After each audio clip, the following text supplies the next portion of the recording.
आज हम जानेंगे एक ऐसे रहस्य के बारे में जिसे सदियों से ऋषि मुनि भी पूरी तरह नहीं समझ पाए। भगवान शिव का जन्म। क्या शिव का जन्म हुआ था? अगर हुआ तो कब, कहां और कैसे?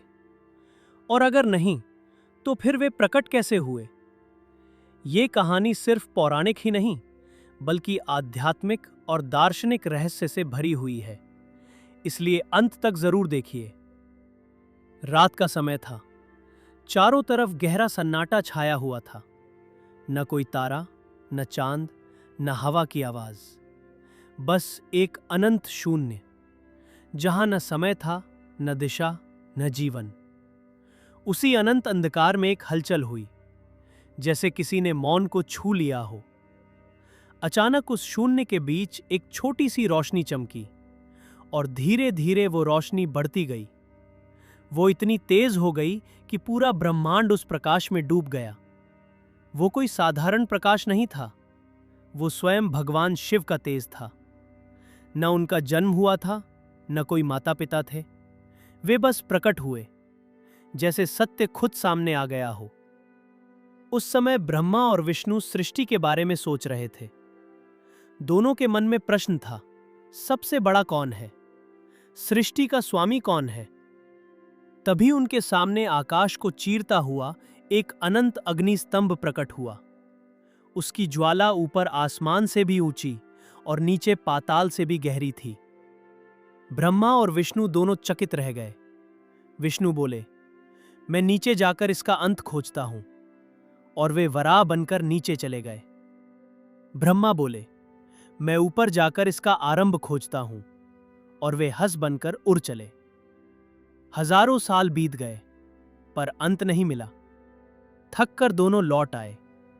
उसी समय उस ज्योति स्तंभ से एक गंभीर आवाज गूंजी, मैं ही शिव हूं, न मेरा आदि है न अंत, मैं ही सृष्टि का कारण हूं। दोनों देवताओं का अहंकार टूट गया। उन्होंने हाथ जोड़कर प्रणाम किया। उसी ज्योति से भगवान शिव प्रकट हुए। जटाओं में गंगा, आथे पर चंद्रमा, गले में सर्प और शरीर पर भस्म। उनकी आंखों में करुणा थी और चेहरा शांत। शिव ने कहा, अहंकार से सत्य नहीं मिलता, विनम्रता से ज्ञान मिलता है। समय बीतता गया, सृष्टि बनने लगी।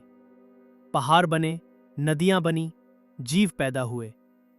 लेकिन शिव हमेशा कैलाश पर्वत पर ध्यान में लीन रहे। उन्हें दुनिया की चकाचौंध से कोई मतलब नहीं था। एक दिन हिमालय की बेटी पार्वती ने शिव को पाने का संकल्प लिया। उन्होंने वर्षों तक तपस्या की। ठंड, बारिश, धूप, कुछ भी उन्हें रोक नहीं पाया।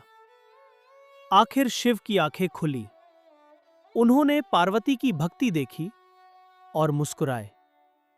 शिव बोले, सच्चा प्रेम तपस्या से मिलता है। और दोनों का विवाह हुआ। देवताओं ने खुशियां मनाई। आकाश से फूल बरसे, संगीत गूंजा। लेकिन शिव हमेशा सरल रहे। उन्हें सोना चांदी नहीं चाहिए था, बस एक लोटा जल और सच्चा दिल। एक बार एक गरीब शिकारी जंगल में भूखा भटक रहा था। रात को डर के मारे वह पेड़ पर चढ़ गया। नीचे शिवलिंग था, उसे पता नहीं था। ठंड से कांपते हुए वह पत्ते तोड़कर गिराता रहा। सुबह देखा, वह बेलपत्र थे जो शिवलिंग पर गिर रहे थे। शिव प्रसन्न हो गए और उसे आशीर्वाद दिया। तब से लोग कहते हैं, शिव को दिखावा नहीं, भक्ति चाहिए। कभी वे नटराज बनकर नृत्य करते हैं, तो कभी महाकाल बनकर समय को रोक देते हैं। कभी भोलेनाथ बनकर भक्त की हर इच्छा पूरी करते हैं, तो कभी भैरव बनकर अधर्म का नाश करते हैं। लेकिन असली शिव हमारे अंदर है। जब मन शांत होता है, जब अहंकार खत्म होता है, जब हम किसी को दुख नहीं देते, तब शिव मुस्कुराते हैं। कहा जाता है, महाशिवरात्रि की रात वही रात है जब शिव ज्योति बनकर प्रकट हुए थे। उस रात अगर कोई सच्चे दिल से उनका नाम ले, तो उसके जीवन का अंधेरा मिट जाता है।